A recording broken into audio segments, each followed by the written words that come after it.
अस्सलाम वालेकुम दोस्तों, BTS विद मौज़म फ़खर में खुशामदीद। उभरते सूरज की सरजमीन मशरिक, जिसको इसरार की दुनिया भी कहा जाता है, ये हमेशा से ही अहलियाने मगरिब के लिए एक सवाल के तौर पर सामने आता रहा है। एक ऐसा सवाल जिसके जवाब तो बहुत थे, लेकिन उन जवाबात में से कौन सा जवाब दुरुस्त था, ये भी एक सवाल ही था। दसो पैन तानू इस जवाब का कोई अंदाजा है?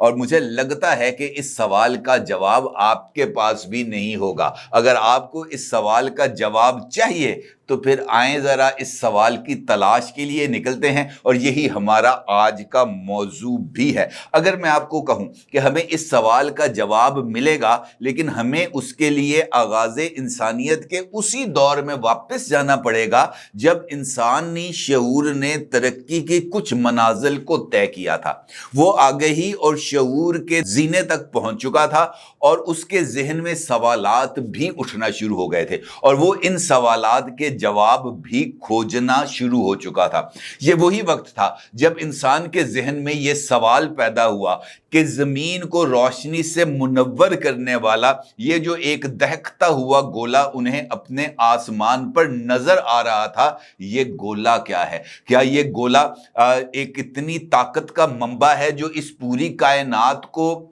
बनाने के लिए दरकार थी, या इस गोले को भी बनाने वाला कोई और है? तो इसी तनाजुर के अंदर जो सबसे पहला देवता इंसानी शऊर ने तख्लीक किया वो सूरज देवता ही था। और सूरज देवता को तश्कील देते वक्त भी यही सवाल जहन में था कि इस आग के गोले यानी सूरज को बनाने वाला भी कोई और है, और उस कोई और को देवता का नाम दिया गया। ये वही वक्त था जब यूनानी असातीर इन देवी देवताओं को कायनात को चलाने वाला तसव्वुर करते थे, और उनका ये मानना था कि धरती यानी ये कायनात, इसके अंदर जमीन, हवा, पानी, आग, हर एक चीज जिससे इंसानी शऊर को जला मिलती थी, उसको चलाने वाला कोई ना कोई देवी और देवता था। ये वही टाइम था जब इन्हीं देवी और देवताओं के नाम पर दिनों के नाम रखे गए, महीनों के नाम रखे गए, और ये वही वक्त था जब बर्रे आज़मों के लिए भी नामों का तायुन किया गया। ये वही वक्त था जब इस बात को भी दरियाफ्त किया गया कि इस दुनिया के जो बर्रे आज़म हैं उनकी तादाद 7 है। क्या आपको याद है कि ये जो बर्रे आज़म हैं इस वक्त, उन 7 बर्रे आज़मों के नाम क्या हैं? अगर आपको ये नाम याद है तो बराह करम कमेंट्स बॉक्स के अंदर इसका जिक्र जरूर कीजिएगा। इससे मुझे एक लतीफ़ा भी याद आ गया। एक उस्ताद ने मेरे जैसे मस्त मलंग से पूछा कि भाई बताओ दुनिया में कितने बर्रे आज़म हैं? तो उस शागिर्द ने, मेरे जैसे नालायक शागिर्द ने यूं सर खुजाते हुए बोला कि 3 बर्रे आज़म। उस्ताद बड़ा नाराज हुआ, उसने कहा यार बर्रे आज़म तो 7 हैं, तुम 3 बर्रे आज़मों का क्यों जिक्र कर रहे हो? तो उस शागिर्द ने फिर शर्मिंदगी के साथ सर झुका लिया, ये इस कहते हुए कि जनाब मुझे तो 3 का ही इल्म है। उस्ताद ने फिर उसका हौसला बढ़ाने के लिए पूछा कि चल भाई तू 3 के ही नाम बता दे। तो शागिर्द ने जवाब दिया, मुझे 3 जो बर्रे आज़मों के नाम मालूम है। पहला नाम है कायदे आज़म, दूसरा है मुगल आज़म, तीसरा है बाबर आज़म। और ये तीनों नाम सुनने के बाद उस्ताद का तो दिल यही चाह रहा था कि वो मेरे जैसे मस्त मलंग का सर ही फाड़ दे, क्योंकि जवाब तो यही था कि जनाब हमें नहीं मालूम। अब अगर आपको मालूम है और आपको इन 3 आज़मों के अलावा भी किसी आज़म का पता है तो बराह करम जरूर बताइएगा। अलबत्ता ये बात मैं आपको बताऊं कि मशरिक को हमेशा से ही उभरते हुए सूरज की सरजमीन कहा गया, और मशरिक का नाम भी यानी इस बर्रे आज़म का नाम जो कि मशरिक की सिमत में था, उसका नाम भी एक यूनानी देवी जिसको अप्सरा, यूनानी अप्सरा कहा जाता है, उसके नाम पर रखा गया है। और उस देवी का नाम था एशिया। यानी बर्रे आज़म एशिया का नाम एक यूनानी देवी जो एक बहुत ही खूबसूरत देवी थी, जिसको शोहरत की देवी कहा जाता था, एशिया, उसके नाम पर रखा गया था। और अगर यूनानी असातीर ने, यूनानी मिथोलॉजी में इस एशिया के नाम की देवी का जिक्र तो मिलता है, और उस देवी के साथ कुछ ऐसी रवायात भी यूनानी असातीर में दर्ज हैं जो कि आपके लिए बहुत ही ज्यादा दिलचस्पी का सबब होंगी। जिस तरीके से मैंने आपके साथ गुफ्तगू के आगाज में कहा کہ एशिया यानी मशरिक यानी ये बर आज़म, इसको उभरते हुए सूरज की सरजमीन कहा जाता था। और सूरज जैसे जैसे उभर कर अपना मनाजिल तय करता है, वो इंसानी शऊर को भी अरूज तक लेके जाता है और किसी भी जो इंसान है उसको भी इसी तरीके से शोहरत की बुलंदियों तक लेके जाता है। लिहाजा मशरिक को, जिसे उभरते हुए सूरज की जमीन कहा जाता है, वहां पर एशिया की देवी जो शोहरत की देवी है, उसके भी अरूज की दास्तान यहीं से आगाज होता है। इसका भी आपके ज़हन में भी ये सवाल होगा और ये सवाल होना भी चाहिए कि एशिया एशिया क्यों है और ये देवी एशिया क्या बला थी। तो जनाब, बला तो ये बड़ी खूब थी और इसीलिए ग्रीक मिथोलॉजी में इसको नेरेड कहा जाता है। अब ये नेरेड्स कहां से आ गए, ये भी एक बड़ा ही इंपॉर्टेंट सवाल है। तो अगर आपको इस सवाल का भी जवाब चाहिए तो हमें फिर कदीम यूनानी दास्तानों में ही इस सवाल का जवाब मिलेगा।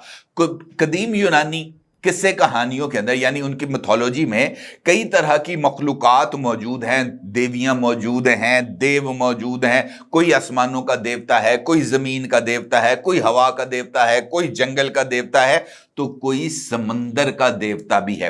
ये जो नेरेड्स जिसका जिक्र मैंने आपके साथ किया, ये समुद्री मखलूक को कहते हैं यूनानी असातीर के अंदर। बस ये जो समुद्री मखलूक है, इसको समुंदर की अप्सरा भी कहा जाता है और उन समुद्री अप्सराओं की जो मलिका है उसका नाम था नेरेड और नेरेड थी वो एशिया। एशिया तमाम समुद्री अप्सराओं में से सबसे ज्यादा मशहूर है और वो समुद्री मखलूक के एक मखसूस खानदान या कबीले से ताल्लुक रखती है जिसका नाम है ओशनेड। अब आपको पता चला कि ये जो समंदर हैं इनको ओशन क्यों कहा जाता है। ये ओशन का नाम भी हमें ग्रीक मिथोलॉजी से मिलता है। अब अगर आप गौर करें तो दुनिया के बर्रे आजम हैं कितने? 7। और दुनिया के जो समंदर हैं वो कितने हैं, जिनको हम ओशंस कहते हैं, जो इन बर्रे आजमों के दरमियान बहते हैं, उनकी तादाद कितनी है? 7। तो इसका मतलब ये है कि ये 7 बर्रे आजम और 7 समंदर ये एक दूसरे के साथ ना सिर्फ मिले हुए हैं बल्कि ग्रीक मिथोलॉजी में मशरिक की सिमत के समंदर की मखलूक जिसको नेरेड कहते हैं और नेरेड्स की मलिका जिसका नाम एशिया है, इस बर्रे आजम को उसी एशिया के नाम से मंसूब किया गया है। अब आप इस नेरेड को ही देखें। स्यारा नेपच्यून के एक चांद का नाम भी नेरेड रखा गया है और इसी तरीके से बर्रे आज़म अंटार्कटिका की एक झील का नाम भी नेरेड रखा गया है। तो नेरेड की ग्रीक मिथोलॉजी के साथ साथ हमारी स्पेस साइंस के अंदर भी एक खास अहमियत मौजूद है। अब अगर मैं आपको यह बताऊं कि ये जो देवी एशिया है ये ओशिनेट टाइटन देवता ओकेनूस और टेथियस नामी देवी की बेटी है। तो अगर आप गौर करें तो आपको एक तो ओशन टाइटन देवता का नाम कुछ सुना हुआ महसूस होगा और अगर आपको मशहूर फिल्म टाइटैनिक याद हो तो ये जो टाइटन का नाम उस टाइटैनिक के अंदर इस्तेमाल किया गया है वो यहीं से मुस्तार लिया गया था।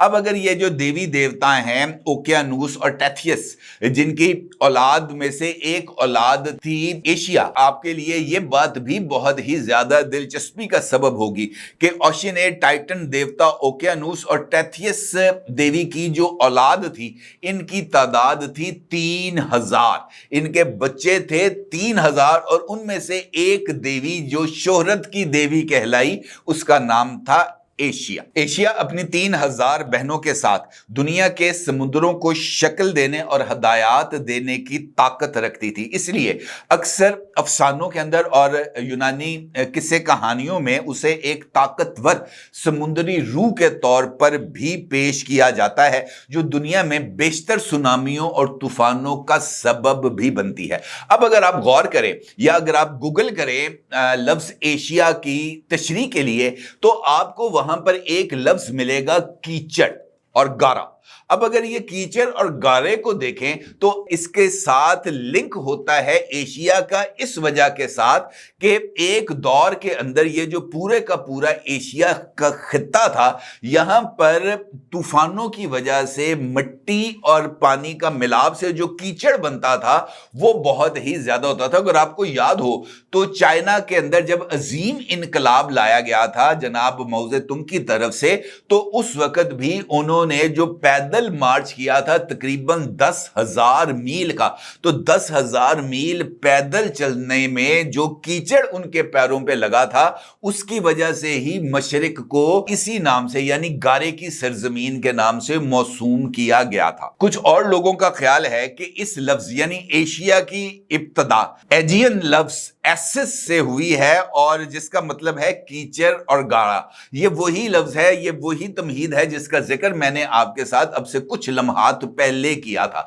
इसका मतलब ये है कि एशिया एक जानिब बहुत ही ज्यादा पसमानदा इलाका एक वक्त में रहा और इसी वजह से ये अहलियाने मगरिब के लिए सवाल की हैसियत रखता था। सूरज अगर मशरिक से तुलू होता था जिसकी वजह से एशिया को उभरते हुए सूरज की सरजमीन कहा जाता था, तो मगरिब यानी यूरोप को डूबते हुए सूरज की सरजमीन कहा जाता है। तो इसका मतलब यह है कि मशरिक एक जानिब रोशनी की अलामत है जबकि मगरिब यानी यूरोप तारीकी की अलामत के तौर पर तस्वुर किया जाता था। अब रोशनी और अंधेरा इन दोनों की खुसूसियात एक जानिब एक दूसरे के साथ मुतजाद भी हैं और एक दूसरे की जानिब ये कशिश भी रखती हैं क्योंकि एक के बगैर दूसरा नामुकम्मल होता है।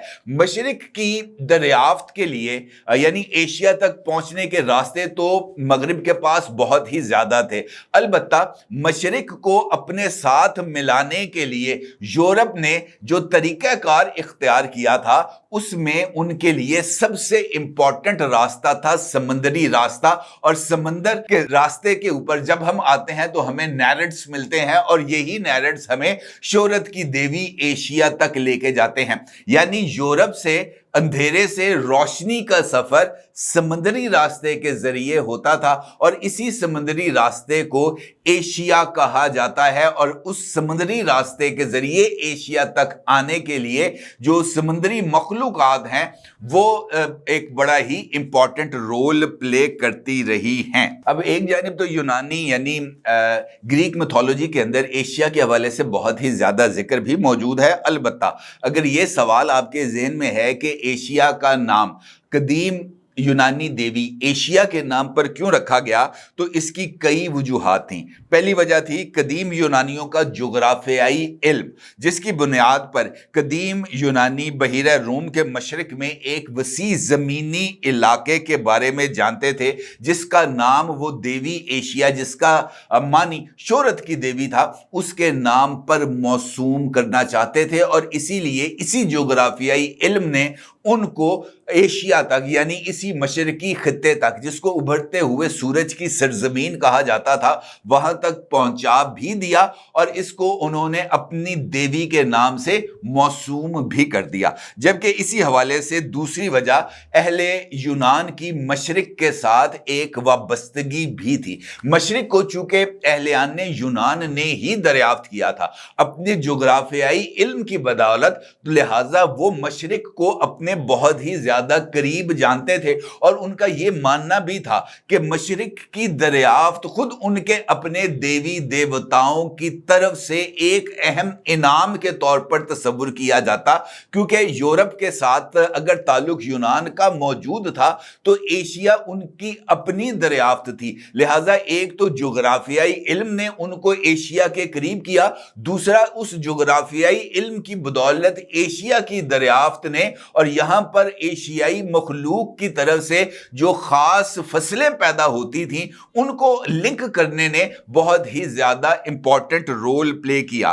तीसरी इंपॉर्टेंट वजह इस सारे अमल की यूनानी सकाफत का असर भी था। यूनानी सकाफत के कुछ असरात हमें एशिया के अंदर भी नजर आते थे, क्योंकि उस वक्त जब यूनान के अंदर सूरज, चांद, आग, पानी की पूजा होती थी, उसको देवी देवता माने जाते जाते थे तो बिल्कुल वैसी ही सकाफत उस वक्त एशिया में भी पाई जाती थी। एशिया के लोग भी बिल्कुल ऐसे ही देवी देवताओं को, जिनको वो अपना भगवान करार देते थे, उनको पूजते थे। लिहाजा ये जो पूजने का अमल था, ये अहलियाने यूनान और अहलियाने एशिया, इन दोनों के दरमियान एक कॉमन फैक्टर था, और इसी कॉमन फैक्टर की बुनियाद पर इन दोनों खित्तों के दरमियान यानी यूरोप और एशिया के दरमियान एक लिंक भी डेवलप हुआ था।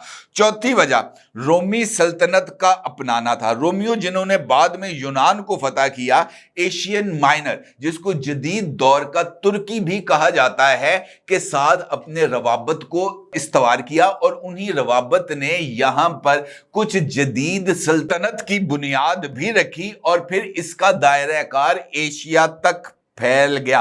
लिहाजा एशिया के नाम के साथ अहलियाने यूनान की एक ऐसी वाबस्तगी थी जिसको नजरअंदाज नहीं किया जा सकता।